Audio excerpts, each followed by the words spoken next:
সুপ্রিয় দর্শক শ্রোতা সাবস্ক্রাইবারবৃন্দ সকলের জন্য রইল সনাতন লাইভ চ্যানেলের পক্ষ থেকে আন্তরিক শুভেচ্ছা ও অভিনন্দন। আমার আজকের আয়োজন জীবনটাকে কিভাবে আনন্দ উল্লাসের মধ্য দিয়ে উপভোগ করবেন তার পর্ব 2। আপনারা ভিডিওটি সম্পূর্ণরূপে দেখুন। সেই সঙ্গে আপনারা যদি আমার চ্যানেলটি সাবস্ক্রাইব করে থাকেন তাহলে আপনাদেরকে অশেষ ধন্যবাদ, আর যদি না করে থাকেন তাহলে চ্যানেলটি সাবস্ক্রাইব করুন এবং পাশের বেল আইকনটি প্রেস করে আমাদের সঙ্গে থাকুন নিত্য নতুন ভিডিও সবার আগে পাওয়ার জন্য। তো সুপ্রিয় দর্শক, দেখা যাক জীবনটাকে কিভাবে আনন্দ উল্লাসের মধ্য দিয়ে উপভোগ করা যায়। সর্বপ্রথম হচ্ছে সবাইকে ভালোবাসতে শিখুন। উচিত কথা মুখের মধ্যে আটকে রাখা সমীচীন হবে। প্রয়োজনে উচিত কথা ঘুরিয়ে ফিরিয়ে বলুন, যাতে অপরে মনে কষ্ট না পায়। এমনকি অপরের কথায় অনিচ্ছা সত্ত্বেও হ্যাঁ হুঁ সায় দিন। সবাই ভালোবাসবে, এমনকি তাতে আপনার মানসিক দুশ্চিন্তা, মনোকষ্ট, মনোচঞ্চলতা, মনোবিঘ্নতা, এক কথায় টেনশান দূর হবে। দ্বিতীয়ত, যে যেমন ব্যক্তি তার সাথে সেই রকম ব্যবহার বা সেই রকম এরকি বা সেই রকমভাবে মেলামেশা করুন। হতে পারে সে যদি খেলোয়াড় হয় বা খেলাধুলা পছন্দ করে, খেলাধুলা নিয়ে আলোচনা করুন। গান বাজনা পছন্দ করলে গান বাজনা নিয়ে আলোচনা করুন। যদি চিকিৎসা বিষয়ক পছন্দ করে চিকিৎসা নিয়ে আলোচনা করুন। অর্থাৎ রাজনীতিবিদ হলে রাজনীতি বিষয়ক আলোচনা করে সেই সব বিষয় নিয়ে তার সঙ্গে জমিয়ে উঠুন। মনে রাখবেন, অধিক ইয়ার্কি বা অধিক যদি ভিন্ন পথে আপনি তার মতের বিরুদ্ধে গিয়ে তর্ক বিতর্ক করতে যান তাহলে কিন্তু অঘটন ঘটতে পারে। তাছাড়া জীবনকে আনন্দ উল্লাসের মধ্য দিয়ে অতিক্রম করার মোক্ষম অস্ত্র হচ্ছে সবসময় প্রতিপক্ষকে জিতিয়ে দেওয়া। চেষ্টা করবেন যে নিজে হেরে চলে আসবেন, সে যেটা বলছে এটাই যেন রাইট, এটা করার চেষ্টা করবেন। দেখবেন জীবনে আনন্দ উল্লাস আরও বৃদ্ধি পাবে। তৃতীয়ত, বিশেষ করে এই বিশ্ব ব্রহ্মাণ্ডের গাছপালা, আকাশ বাতাস, সমুদ্র, নদী, পাহাড়, পর্বত সকল কিছুকেই আপনি ভালোবাসেন, এটা সত্য। কিন্তু আপনার আত্মীয় স্বজনের বিচ্ছেদ ব্যথায় আপনি কাতর হয়ে পড়লে আপনার ভালোবাসার এই পৃথিবী কিন্তু আপনার প্রতি এতটুকু সমবেদনা প্রকাশ করবে না। এটা মেনে নেওয়ার চেষ্টা করুন। তারা কিন্তু একইভাবে ঠিক যেমন ছিল তেমন থাকবে, তেমন একই রকমভাবে হেসে খেলে নেচে গেয়ে যাবে বা আনন্দে উচ্ছ্বসিত হয়েই দিন কাটাবে। তাই তো আপনাদেরও উচিত হবে ওই গাছপালা, আকাশ বাতাস বা নদী নালা, সমুদ্র, পাহাড় পর্বতের মতো নির্বিকার হতে হবে। নিজের আনন্দে নিজেকেই মশগুল রাখতে হবে।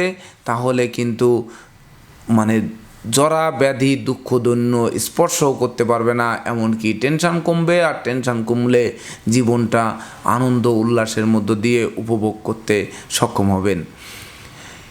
এছাড়া একদিন যারা আপনার উপর দমন পীড়ন করেছিল, তারা যদি কখনো কোনো কারণে আপনার প্রতি সহানুভূতি কিংবা উদারতা দেখায়, তাহলে আপনি নিধাকতপ্ত ধরণীতে প্রথম বর্ষার আবির্ভাবে বৃক্ষলতার আনন্দের মতো আনন্দ উপভোগ করুন।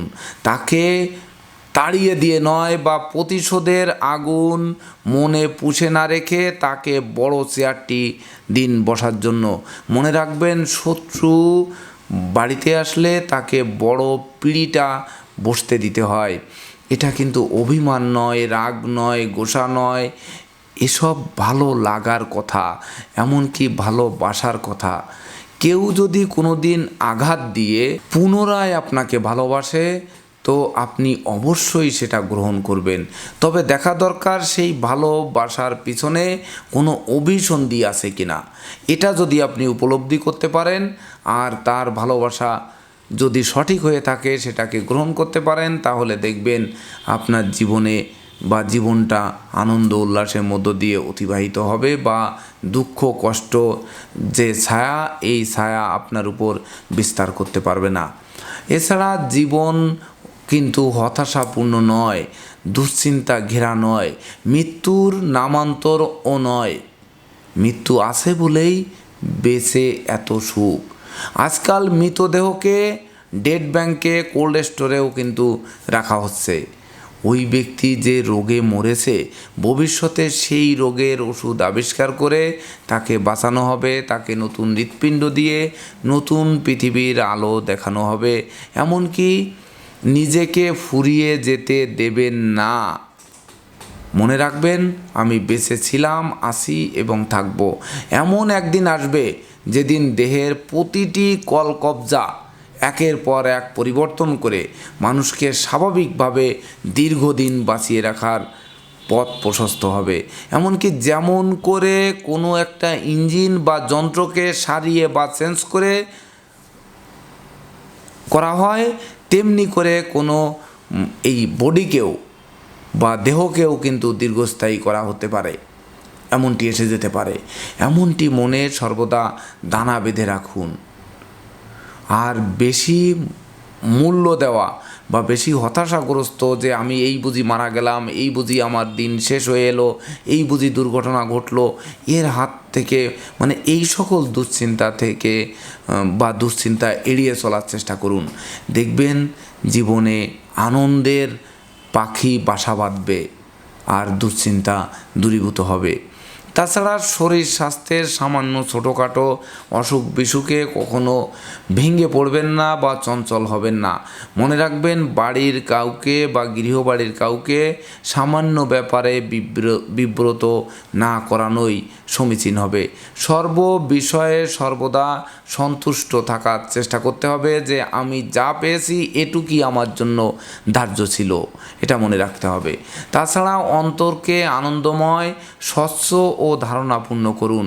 ভালো থাকা কঠিন হবে না। আসল কথা হচ্ছে বোধ শক্তির অধিকারী হতে হবে, তাহলে আপনি ভালো থাকবেন এবং আনন্দ উল্লাসের মধ্য দিয়ে জীবন অতিবাহিত করবেন। তাছাড়া কারোর সাথে মতের অমিল যেন না হয়, মিল রাখার চেষ্টা করতে হবে। মনের অমিল হোক, তাতে ক্ষতিও কিন্তু নেই। মতের অমিল হলে কিন্তু কলহের সূত্রপাত হবে। তাহলে আবারও বুঝতে হবে যে কারো সঙ্গে মতের অমিল যেন না হয়। মনে রাখবেন, মনের অমিল হোক, দুঃখ নেই, কিন্তু মতের অমিল হলে কিন্তু কলহ বিবাদ সৃষ্টি হবে। কারো মতামত পছন্দ না হলে সরাসরি প্রতিবাদ না করে বুদ্ধি খাটিয়ে ঘুরিয়ে কথা বলুন বা ওখান থেকে ছটকে পড়ার চেষ্টা করুন। না হয় চুপচাপ থাকুন, দেখবেন শান্তি আসবে, আর শান্তি আসলে আনন্দ আপনার গৃহে বাসা বাঁধবে। কখনো কোনো জায়গা থেকে, কোনো অনুষ্ঠান থেকে বা কারো বাড়ি থেকে চলে যাওয়ার জন্য ব্যস্ত না হয়ে ছেড়ে দেওয়ার জন্য প্রস্তুত থাকুন। যে আপনি চলে যাওয়ার জন্য ব্যস্ত হবেন না, আপনি অপরকে ছেড়ে দেওয়ার জন্য প্রস্তুত থাকুন।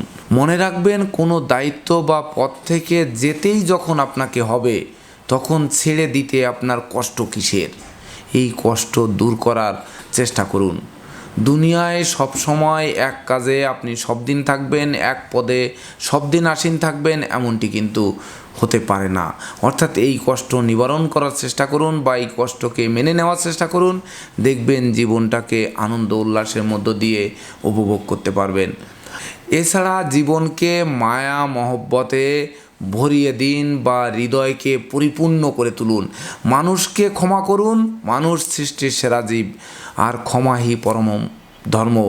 অর্থাৎ অপরাধীর অপরাধ যদি হয় পর্বত প্রমাণ, ক্ষমাশীলের কাছে ক্ষমা হবে আকাশ সমান। অর্থাৎ আপনি ক্ষমাশীল হন, পর্বত প্রমাণ যদি অপরাধ করে থাকে আপনি তো আকাশ সমান ক্ষমা করতে পারেন। তাহলে দেখবেন সে আনন্দে আপনাকে আরও আনন্দ দেওয়ার জন্য বুক পেতে ধরবে। তবে কোনো কোনো ক্ষেত্রে কিন্তু ক্ষমা বিপরীত প্রতিক্রিয়ার সৃষ্টি করতে পারে, এটা আপনাকে বুঝতে হবে। তাই তো ক্ষমা করবেন সর্বদা ভেবে চিনতে। ক্ষমা করা, ভালোবাসা, স্নেহ, মায়া, মমতা দেখানোকে অনেকেই ভীরুতা, বোকামি বা পাগলামির নামান্তর বলে মনে করে থাকেন, আমি সকল ক্ষেত্রে একমত হতে পারলাম না। মনে রাখবেন, একটা চিন্তা না করেই কোনো কথা বলা ঠিক হবে না। তাই তো তাদের সেই কথায় কারো কোনো কিছু অবশ্য যায় আসে না। ভগবান বা সৃষ্টিকর্তা মুখ দিয়েছেন, সরকার বা দেশের রাষ্ট্রনায়ক স্বাধীনতা দিয়েছেন যে কেউ যখন তখন যে কোনো কথা বলতেই পারে। তাই বলে সূর্যকে যদি পাগল বলে আপনি গালাগালি করেন, তাতে কি সূর্য আলো কম দেবে? মেঘকে আপনি গালাগালি করেন, তবু মেঘ কি বৃষ্টির জল কম দেবে? মাঠকে আপনি গালাগালি করেন, মাঠ কি আপনাকে ফসল কম দেবে?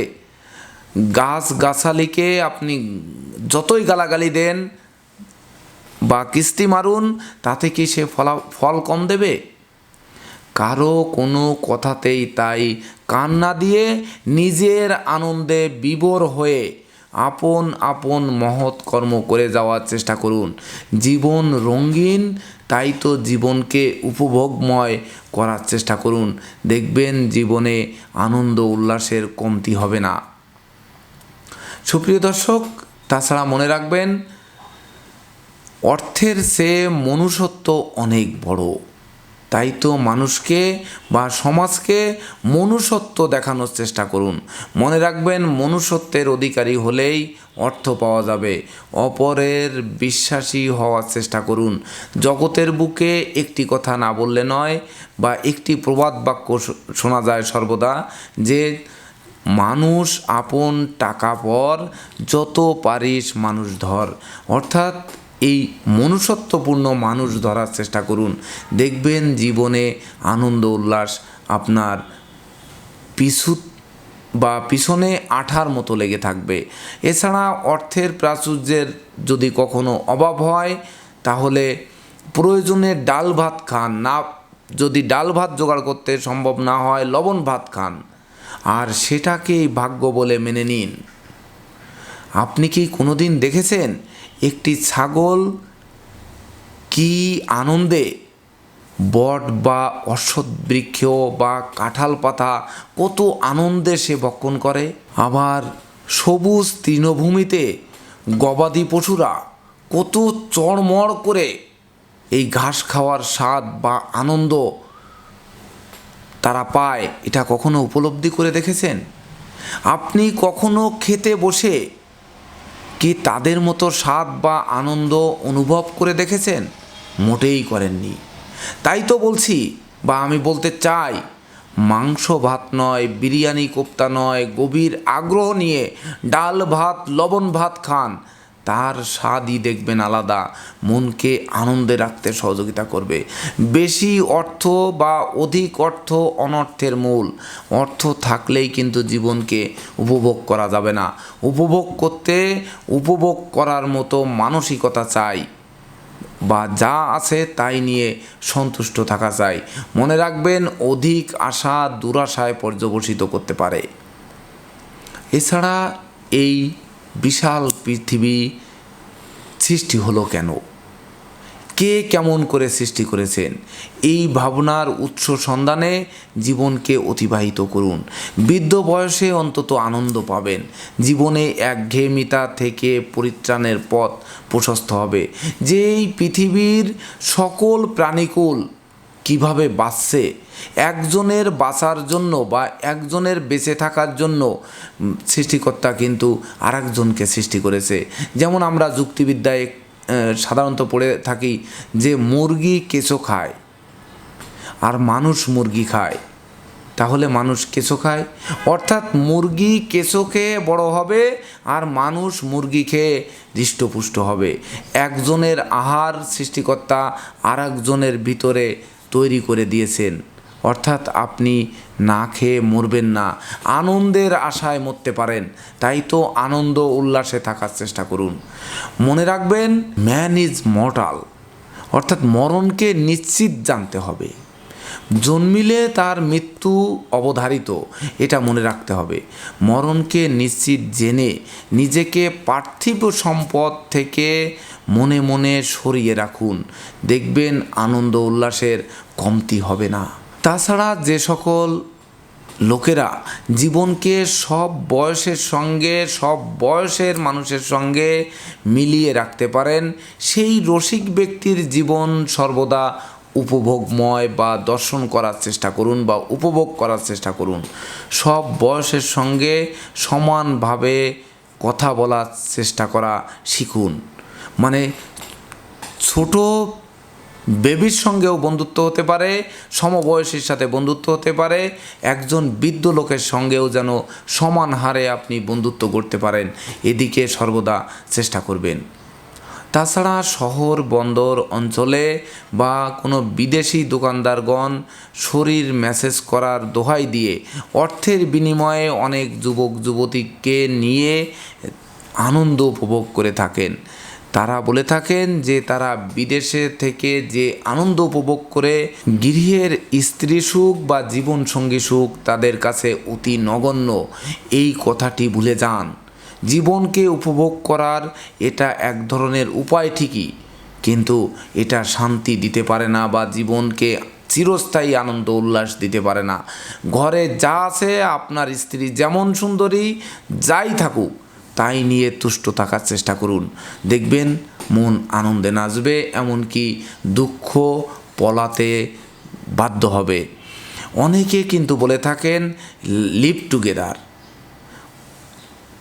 বা লিভ টুগেদার করে জীবন কাটিয়ে আনন্দ উপভোগ করতে বেশি পছন্দ করেন।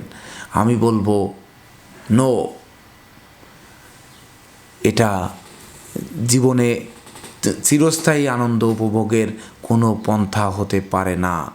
তাছাড়া কিপ্ট বা রক্ষিতা রেখেও কিন্তু জীবনকে সুখের সাগরে মাতিয়ে রাখতে অনেকে পছন্দ করেন, এটাও কিন্তু আমি বলবো যে চিরস্থায়ী আনন্দ উল্লাসের মাধ্যম হতে পারে না। কলিযুগে গার্হস্থ্য ধর্ম শ্রেষ্ঠ ধর্ম, তাই তো আপনি আপনার মনোমতো পাত্র বা পাত্রী নির্বাচন করে বিবাহ করুন এবং তাকে নিয়ে সুখী থাকার চেষ্টা করুন, দেখবেন জীবনে আনন্দ উল্লাস কখনো ঘর থেকে বের হতে পারবে না। তবে দর্শকবৃন্দ, একটি কথা মনে রাখবেন, আপনি যাই করুন প্রতিটি কাজেরই কিন্তু একটি সীমাবদ্ধতা আছে। কোনো ব্যাপারেই আপনাকে সীমা লঙ্ঘন করা চলবে না। মনে রাখবেন, সর্বম অত্যন্তম গহীরতম, এটা আপনাকে মনে রাখতে হবে।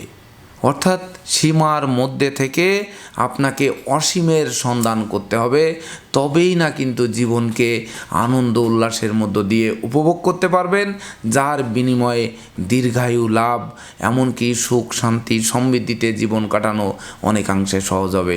তো দর্শকবৃন্দ, এই ছিল আমার আজকের আয়োজন। আপনাদের যদি আমার ভিডিওটি ভালো লাগে আর সত্যিকার অর্থে আমার ভিডিও দ্বারা জীবনে কিয়দংশ আনন্দ খুঁজে পান, তাহলে ভিডিওটি শেয়ার করে অপরকে দেখার সুযোগ করে দিন। সেই সঙ্গে এর পরবর্তীতে আপনারা কী ধরনের ভিডিও দেখতে চান তা কমেন্ট বক্সে জানান। আপনাদের একটি কমেন্ট আমাকে নিত্য নতুন ভিডিও তৈরির উৎসাহ যোগাবে। ধন্যবাদ সবাইকে। আপনারা ভালো থাকুন, সুস্থ সুন্দর জীবনযাপন করুন, এই প্রত্যাশায়।